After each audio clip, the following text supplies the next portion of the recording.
Students, welcome to Bishop Academy online classes. Students, today in this video we will study about fungal disease. इसके पहले protozoan disease पढ़े हैं, bacterial disease पढ़े हैं, viral disease पढ़े हैं।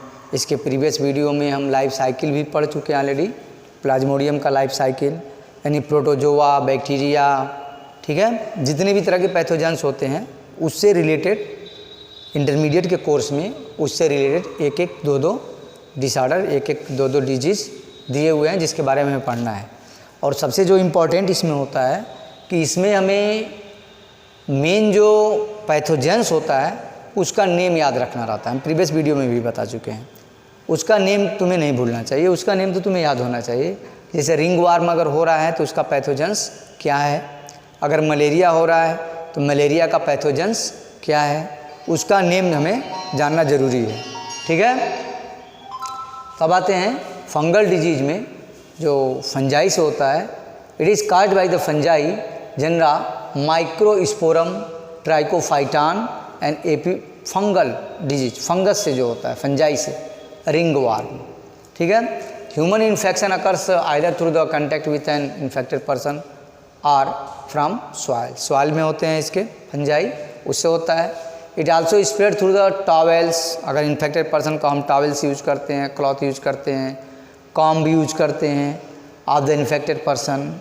Heat and moisture help these fungi to grow that makes them thrive the skin folds like the groin between the toe के बीच में, ठीक है, वह स्किन फोल्ड्स लाइक दिखाई देने लगता है।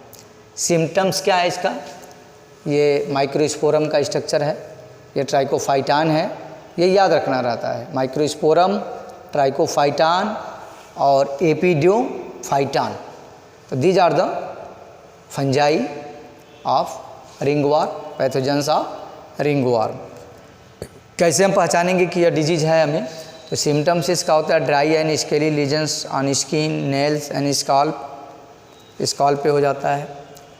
Lesions are accompanied by intense itching, और उस प्लेस पर काफ़ी इंटेंस ईचिंग होती है, यह इसका सिम्टम्स है, ठीक है।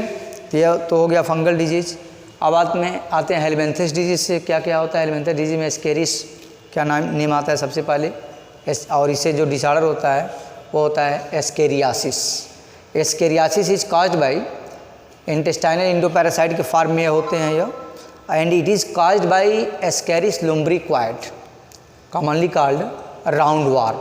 हम क्लास 11 में पढ़ चुके हैं क्लासिफिकेशन चैप्टर में राउंडवॉर्म के बारे में। Eggs of parasite are excreted along with the feces of infected person which contaminate the water, soil and plants, जो कंटेमिनेट कर देते हैं वाटर को, सॉइल को, प्लांट्स को। Infection takes place through the contaminated vegetable, इसलिए पूरी तरह से वॉश करके फ्रूट और वेजिटेबल को खाना चाहिए, क्योंकि ये काफ़ी माइक्रो होते हैं, बहुत छोटे होते हैं और हमें दिखाई नहीं देते हैं। और जितने भी वेजिटेबल्स होते हैं जो या ग्राउंड के नीचे से जो निकाले जाते हैं उसमें इसके एग्स वगैरह स्टिक्स रहते हैं और वो हमारे इंटेस्टाइन में किसी न किसी तरह से पहुंच जाते हैं। फ्रूट्स में हो सकते हैं एंड साथ साथ वाटर में, जो हमारे नेकेड आई से दिखाई नहीं देंगे। सिम्टम्स इसका क्या है, कैसे हमें पता चलता है कि यह डिजीज़ हमें हुआ है। एब्डोमिनल पेन होगा, इंडाइजेशन हो जाएगा, इंटरनल ब्लीडिंग, जब बहुत ज़्यादा अमाउंट में हो जाएंगे तो इंटरनल ब्लीडिंग, इंटेस्टाइन की वॉल को वो रप्चर करना शुरू कर देते हैं। तो जब इंटेस्टाइन की वॉल को रप्चर करेंगे एनीमिया होगा, श्योर है। और नसिया एंड हेडेस, सर में दर्द होगा। And blockage of the intestinal passes, बहुत ज़्यादा अमाउंट में अगर हो जाएंगे तो इंटेस्टाइनल पासेस को भी ब्लॉक कर सकते हैं। यहाँ पर इसका लाइफ साइकिल दिया हुआ है एस्केरिस लम्ब्रिक्वाइड्स का, कि यह बॉडी के अंदर कैसे एंट्री करता है इंटेस्टाइन में। यह एडल्ट इंटेस्टाइन का फॉर्म है, मेल और फीमेल दोनों में ही पाए जाते हैं। सेक्सुअल डाइमॉर्फिज्म भी पाया जाता है, क्लास 11 में पढ़ाए थे इसको एस्केरिस के बारे में, एस्केलमेंथीज में। तो यह मेल फीमेल और यह मेल, ये दोनों ही फॉर्म में होते हैं। देखो यहाँ पर सॉइल में पाए जा रहे हैं, किसी न किसी तरह से यह जो है ह्यूमन की बॉडी में फूड के थ्रू, वाटर के थ्रू, सॉइल के थ्रू ह्यूमन की बॉडी में एंट्री कर गए और एंट्री करके इंटेस्टाइन के थ्रू होते हुए लार्ज इंटेस्टाइन स्मॉल इंटेस्टाइन तक पहुंच गए और वहाँ पहुंचने के बाद से काफ़ी जो है उनका hatched larva enter into the, ठीक है, circulation and migrate to the lungs. काफ़ी फेटल केसेस में अब यहाँ से अब माइग्रेट करके लंग्स तक भी पहुँच सकते हैं और वो हमारे लिए फेटल हो सकते हैं। सिम्टम्स अभी जस्ट बताया है, abdominal pain, indigestion, internal bleeding, ठीक है। अब आते हैं एक और जो डिसऑर्डर रिलेटेड है इसी से, filariasis are also called elephantiasis. Name से ही इंडिकेट हो रहा है, फाइलेरियासिस का मतलब होता है स्वेलिंग इन नोड्स। जो लिम्फ नोड्स हो जाते हैं, लिम्स जो हमारे पैर है वो लिम्स में स्वेलिंग हो जाती है, ठीक है, इसलिए इस डिसऑर्डर का नेम है एलिफेंटियासिस। हम यहाँ देख सकते हैं lymphatic filariasis causes treatment and prevention. यह एलिफेंटियासिस इस तरह से हो जाता है और इसका काजेस क्या है और इसका जो पैथोजेंस है वह है वुचेरिया बैंक्रॉफ्टाई, वुचेरिया बैंक्रॉफ्टाई एंड वुचेरिया मैलेई। दो इसके वार्म्स हैं जो सॉइल में पाए जाते हैं, इन्वायरमेंट में पाए जाते हैं, सॉइल में, फ्रूट्स में, वेजिटेबल में, कहीं पर भी हो सकते हैं। और इसका जो वेक्टर है वह है मॉस्किटो, और वह मॉस्किटो कौन सा है, क्यूलेक्स मॉस्किटो। जैसे डेंगू फीवर, चिकनगुनिया के बारे में बताए थे जिसमें एडिज एजिप्टी मॉस्किटो है वेक्टर के फॉर्म में। उसके पहले बताया अभी मलेरिया जिसका जो है फीमेल एनाफ्लीज मॉस्किटो है। तो इसी तरह के इस मॉस्किटो की एक कैटेगरी है फीमेल क्यूलेक्स मॉस्किटो। उसकी बाइटिंग से, वह उसका वेक्टर है और उसकी बाइटिंग से यह ह्यूमन बॉडी में एंट्री करता है। सिम्टम्स क्या है, inflammation of organ in which they live, वहाँ पर इन्फ्लेमेशन होगा। Blockage of lymph vessels of lower limbs resulting swelling. Lower limbs appears like legs of elephant, elephant के पैर के जैसे पूरा स्वेलिंग हो जाता है, चूँकि ये अफेक्ट करते हैं तो लिम्फ नोड को ही अफेक्ट करते हैं, दस द नेम। जेनाइटल ऑर्गन में also be affected leading deformation. Deformation का मतलब डिफॉर्म हो जाना, डिफॉर्म का मतलब उसका रूप बदल जाना, यानी पैर का शेप जो है चेंज हो जाता है, एलिफेंट के पैर के जैसे हो जाता है, स्वेलिंग हो जाती है और वह इनक्योरेबल है। बस इसका ये है कि इसका हम प्रिवेंशन कर सकते हैं, अगर एक बार एंट्री कर गया तो जल्दी उसका इलाज कुछ नहीं है, ठीक है। अब कैसे हम इन्फेक्टेड डिजीज़ को, उसके साथ यह जानना तो सबसे ज़रूरी है कि प्रिवेंशन एंड कंट्रोलिंग मेथड क्या है डिजीज़ का।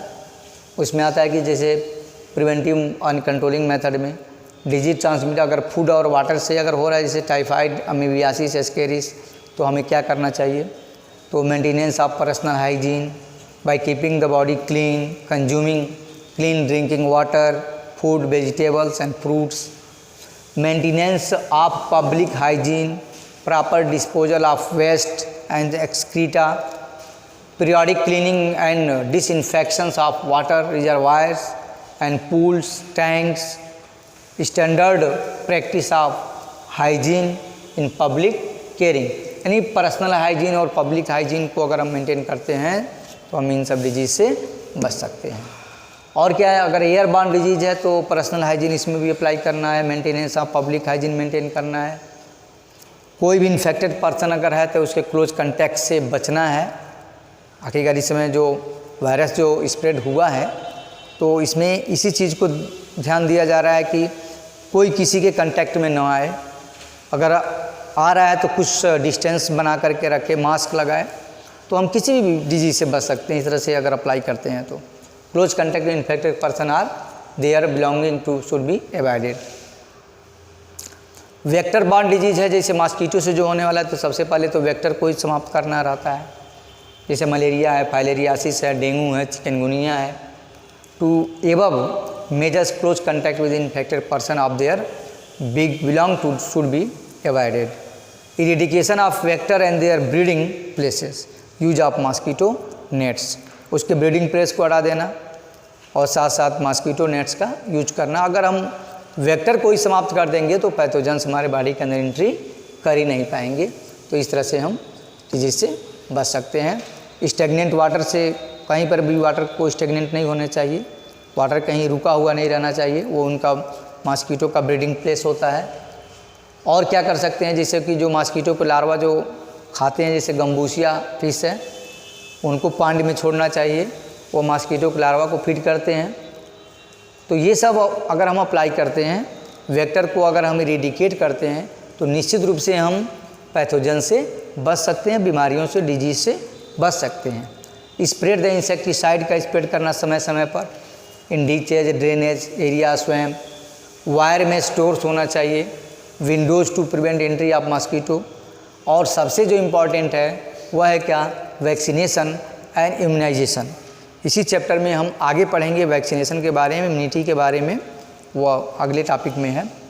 Vaccination immunization programme for disease like polio, diphtheria, tetanus, ये सब जितने हैं, इसके लिए पूरी तरह से गवर्नमेंट की तरफ से फ्री में भी वैक्सीनेशन कराए जाते हैं, तो वो अप्लाई करना चाहिए। और यूज ऑफ एंटीबायोटिक्स अगर हो जाता है तब हमें क्या यूज करना है, एंटीबायोटिक्स यूज करना है, drugs to treat the infected person. Antibiotic का यूज करना है या वैक्सीनेशन का यूज करना है, मॉस्किटो रिपेलेंट्स का यूज करना है। तो इस तरह से अगर हम अप्लाई करते हैं तो प्रिवेंटिव और कंट्रोलिंग मेजर्स के थ्रू हम डिजीज़ से बच सकते हैं। Students, if you have any doubts you can contact me Google classroom. Okay, thanks.